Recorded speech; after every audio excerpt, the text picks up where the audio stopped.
Nataka nichukue nafasi hii kuwashukuru wananchi wa Bunda, hususan wananchi wa Mgeta ambao naongea nao sasa. Tarehe 13 mwezi wa kwanza 2026 shule za msingi na shule za sekondari zilifunguliwa rasmi kuanza muhula wa kwanza wa mwaka 2026. Jambo kubwa ambalo wananchi walikuwa nalo, wazazi na walezi, ilikuwa ni kuhakikisha wanawapeleka watoto waliofika umri wa kwenda shule ya awali Januari, watoto waliofika umri wa kwenda darasa la kwanza, lakini watoto waliofaulu elimu ya msingi kwenda kidato cha kwanza. Na mimi nilipofika katika kauli mbiu yangu, tulikubaliana na wenzangu kwamba safari hii tuwatumie viongozi wa wananchi kuhakikisha watoto wote wanakwenda shule, kwa maana wenye viti wa vitongoji, wenye viti wa vijiji, watendaji wa vijiji, watendaji wa kata na maafisa tarafa. Tukasema walimu tuwaache wafanye maandalizi mazuri ya kuwapokea watoto.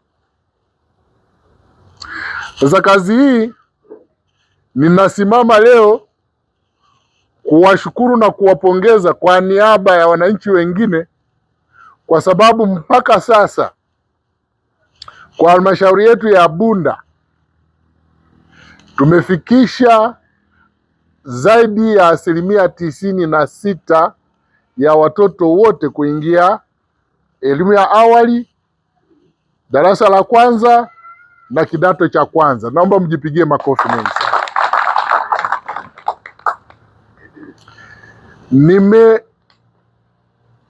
Nimethibitisha kwamba viongozi wetu ambao wananchi mnawachagua, wakipewa kazi ya kusimamia, wanasimamia kweli kweli, alimradi watambuliwe, waheshimiwe na wajue majukumu yao. Hii kazi yote hii ninayoisema kuwashukuru imetokana na viongozi wetu ambavyo wananchi wamewachagua, wenye viti wa vitongoji, wenye viti wa serikali za vijiji, waheshimiwa madiwani. Wapigieni makofi mengi sana. Na mimi nilileta hiyo kwa sababu huko nilikotoka halmashauri ya wilaya Maswa, kwa mfululizo wa miaka mitatu, ilikuwa ikifika kila tarehe 30 mwezi wa kwanza, wanafunzi wote 100% wanakuwa darasani. Na kwa nini tunahimiza hivyo?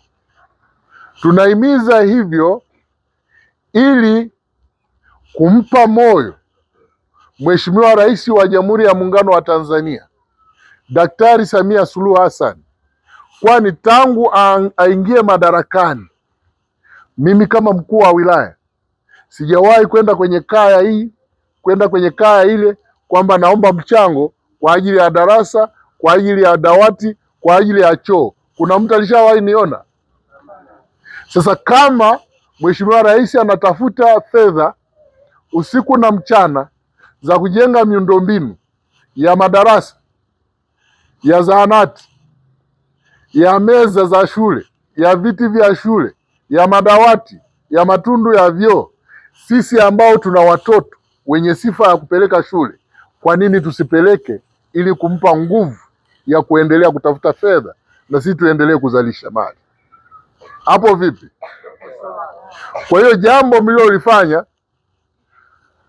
mmefanya jambo kubwa la kumheshimisha Mheshimiwa Rais kuhakikisha anaendelea kututafutia fedha za kuhakikisha miundombinu inakuwa sahihi kwa ajili ya watoto wetu kusoma.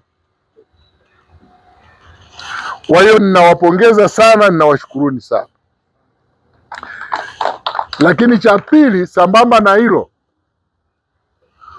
kuhakikisha watoto wanakwenda shule ni jambo lingine, lakini kuhakikisha watoto waliokwenda shule wanaendelea kuwa darasani mpaka wanamaliza ngazi ile wanayopangiwa kusoma. Na sisi tumesema bado tuwape jukumu viongozi wetu waliochaguliwa na wananchi, wenye viti wa vitongoji, wenye viti wa serikali za vijiji, watendaji wa kata, watendaji wa vijiji na serikali zetu za vijiji, kwamba mwalimu wa shule ya msingi akiona na mtoto ana utoro wa rejareja au ana utoro sugu, amwandikie barua mtendaji wa kata, aorodheshe wale watoto. Mtendaji wa kata na serikali ya kijiji wawatafute watoto waende shule. Itakuwa ni rahisi zaidi, ili sisi tukijua kwamba mwalimu mkuu amemwandikia mtendaji wa kijiji, mtendaji wa kijiji hajachukua hatua, sisi tunalala naye mbele.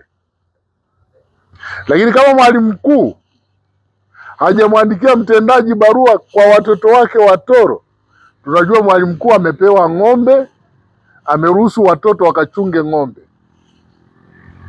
Kwa hiyo tunataka tuwe na checks and balance ili watoto wasome. Kwa nini nasema hivi? Tunataka watoto tunaowapeleka shule matokeo yaonekane. Matokeo ya mtoto kuonekana ni kufaulu na kupanda taaluma.